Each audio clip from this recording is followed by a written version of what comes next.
Welcome to the Mortgage License Training Podcast. Hi, it's Kevin from mortgagelicensetrading.com, and I'm excited because today I'm with Jess Alpenor. Welcome, Jess. Thanks. Thanks so much for having me. Jess, so you are a brand strategist, specializes, you own your own marketing agency, Mhm. and you specialize in helping folks build their brand, right? Yeah, I specialize in regulated industries. So anyone within the mortgage industry, finance, real estate, just kind of like the unsexy industries. We're talking about loan officers, mortgage sales loan officers building their brands. The first question to really ask is, why is it important for a loan officer to build their own brand? My answer to that would be like, do you like making sales? Do you like making business? Do you like having referrals? Then you should be having brand or you should be investing in it. I think there's also a large segment of loan officers that work at, like, say, phone sales companies, and they receive leads from the lender. So it's kind of like, well, I don't really need to build a brand because I just have these leads coming in all day long. What do you Yeah. say to that? That's a totally valid concern. If you're getting leads from your employer, like why should you spend all of that energy and time and finances to do it yourself? If you're somebody who is maybe not committed to staying with that lender consistently, you want to move to a different lender, having that book of business makes you a really interesting candidate. It gives you options. So if you don't want to work in a call center, maybe in the future you do want to establish your own, go out on your own, become a brokerage firm. You have a good book of business to start off with. At the end of the day, let's say, all of those criteria are met. You're really happy with the lender that you're working with. You're getting all the leads that you want. What happens when it dries up? If you don't get leads that day, then you just have no opportunities to close sales. There's really no downside to investing in brand. It gives you so many opportunities in a lot of different categories. 100% agreed. You don't want to rely on just the lender. I mean, you should want to build your own empire. Isn't sales 101, like you said, the book of business? I think everyone kind of knows that, but maybe some folks think like, well, someday, or I don't have to worry about that right now. That's tomorrow's problem. I totally agree with you because it's almost like something where um, you don't want it until you need it. And when you need it, you can't get it. If you're thinking long term and you want to just make sure that you have some backup plans, whatever purpose you need it for, it's always a good idea to have something in the bank and something in the reserves. 100% agreed. So what do you think? So some officers thinking, okay, I agree. Yeah, I should build my brand. But then they're also thinking, wait a second, I see my lender. I see them. They have a whole marketing department, right? A whole marketing department Yeah. that's putting money in, a lot of time and effort into building the brand, maintaining the brand. And like, I'm just little old me that knows how to sell loans pretty well. It's kind of a daunting task, right? I think you might say like, here I am, just kind of, I'm not packing on so much muscle here, Jess, but if I want to become a big bodybuilder, it's kind of like, that's going to take a few years. I don't know if I have the time or patience for that. What do you Yeah. say? If you're going to assume brand is what your lender is doing, where you have email marketing and advertising and you're on different networks, of course that seems overwhelming. It's a lot to do. But if you are a baby and you just want to start incrementally, as long as you're consistent and you're doing it over time, you're going to get to a point where that lift gets a lot easier on you. And you're going to start seeing that compounding effect grow as you stay consistent. Brand is one of those things where the more time and energy you spend into it, the more output that's going to come to you at a much easier rate.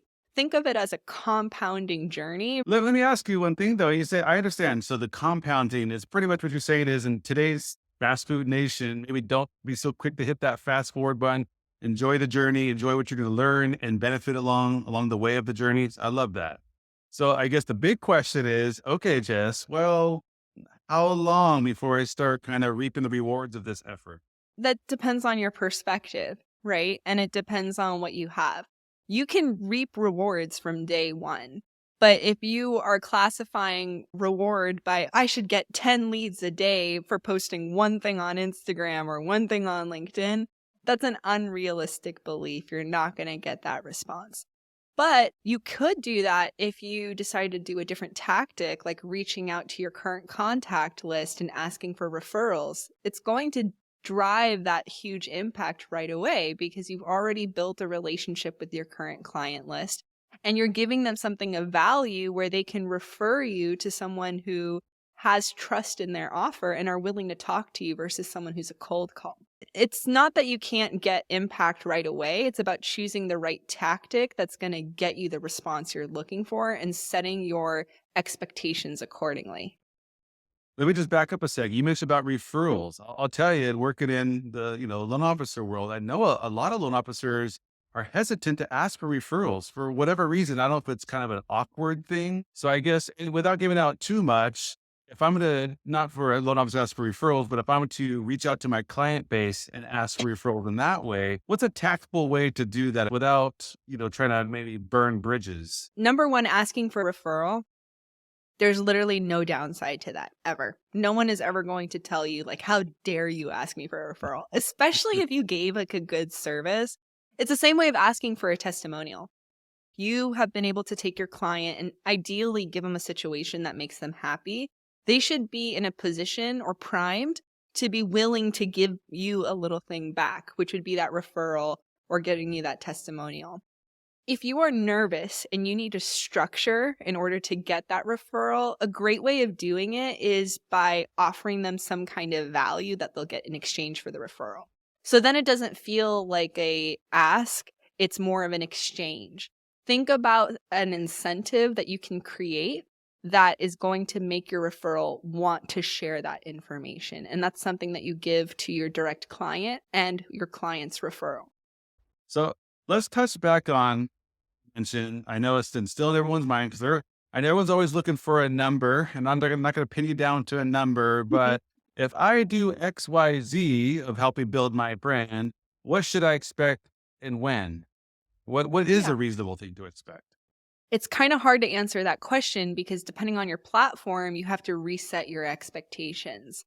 So it is contextual, but it doesn't mean that you can't see a response right away. You just need to be informed about which platform you'd like to use. Make sure it's really targeted for what your end goal is. And then, just make sure you're executing correctly and you will see that response. I know that's kind of like I don't want to say BS answer because it's like, it could be anything, but it really can. It's just you have to know what you're aiming at. You do want to use multiple social media platforms, right? Is there a magic number there? Is there any ones that as a professional, maybe you really should not be investing in? When you're thinking of social media, start with one. Make it really easy on yourself because you got to learn the platform and you have to learn the lingo. It's like its own culture.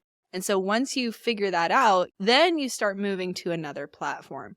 Only if another platform is going to give you audiences that are going to respond well. Not just about posting content, it's about engaging with it, optimizing for it, then consider using another platform. Otherwise, you're just spreading your energy really thin and you're not going to see results in any of the platforms you use.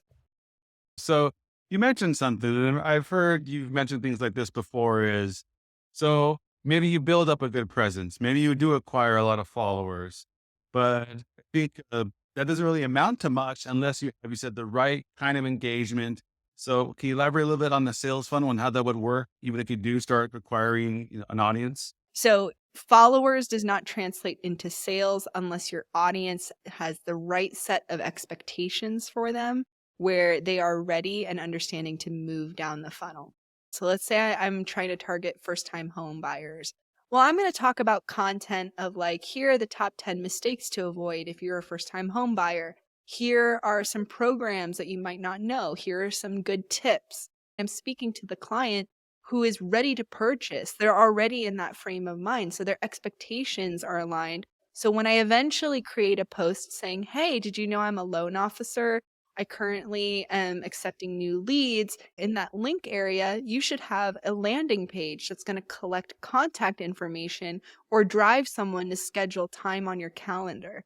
That's how you're able to translate views and followers into sales because you're moving them away from a platform that's all about learning and engagement into a mode of I'm ready to take action. Definitely. I think a lot of law officers could definitely relate to that. In fact, it's actually exhausting if they're low quality leads that are not going to convert. You'd rather get 3 or 4 high converting, high quality leads. So it definitely makes sense. Okay. So let's talk a little bit more about the social media. So I know some folks are thinking, okay, great. They're seeing us talking right now, and they're probably thinking, I don't want to get in front of the camera. So what do you recommend as far as how you could take advantage of this brand building, but maybe if you're a little camera shy. There's three major tactics I could recommend for you. Number one, if you're a really charismatic salesperson and you don't have time to generate content, set up your camera so it's facing you while you're on a sales call. So it's only filming your perspective. Make sure that you're still being compliant and you are protecting your client's information. I'm 100% sure that you're going to get at least one clip that's going to have a golden nugget that is just going to be a great video clip that's providing a lot of good advice. So that's the first thing you can do, where it literally takes no effort at all other than setting up your camera, pointing it in your direction, and just recording your sales calls. You'll find clips from there for sure.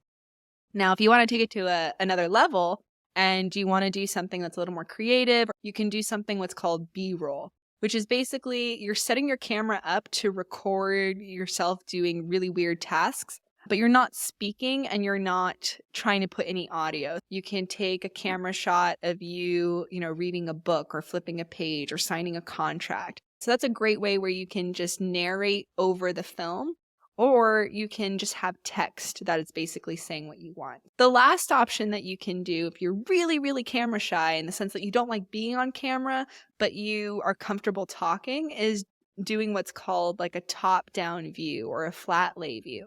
So that's where you have your camera set up in such a way that it's only recording your hands and recording your desktop. What you can do is have like a piece of paper with handwritten notes and you just go point by point explaining it. And the only thing that it's capturing in terms of video is your hands and your notebook. You're still going to communicate great value and, drive leads and drive viewers.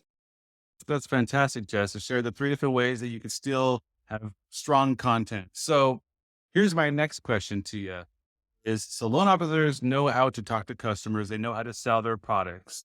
How do they know? How are they, you say, to engage and to resonate with the audience? Again, loan officers starting off from nothing. How are they going to know how to resonate with their audience? The difference between sales and marketing is that sales is doing it in a 1-to-1 ratio where you're talking to someone individually. Marketing is talking to a lot of people at once, but the message is still the same. So my best tip for you is focus on the product that you want to specialize in and understand what are the pain points that ideal customer looks at when they go for that product. For instance, I'm going to use this first-time home buyer as an example. You have a first-time home buyer loan. That's what you're really promoting. Well, talk about all the requirements. Talk about what are the credentials to be able to be accepted for this product. What are some common issues or themes that you've seen on your sales calls? What are some common characteristics that these clients tend to have? And then speak to that. You intuitively already know this information. If you studied the product well enough and you've done sales, all you need to do is just translate that away from a one-on-one call into a global message. Just go through the same thing. Identify their pain points, identify why it's a solution, and then give them an offer that's going to make them want to close. You hit it right in the head. I don't know if you knew that, but yes, loan officers definitely relate to that because that's exactly what we do is try to figure out the customer's situation, motivation, pain points, and of course, build our sales presentation around it. So I like that. You're literally just taking a skill set and transferring it over and just to a broader market. Right. If you can combine the power of brand and marketing that's going to drive you organic leads constantly, and you already are a top-notch salesperson, there's literally nothing stopping you. Hope you enjoyed part one, because actually stick around for part two. Jess will be offering a special surprise gift. See you soon.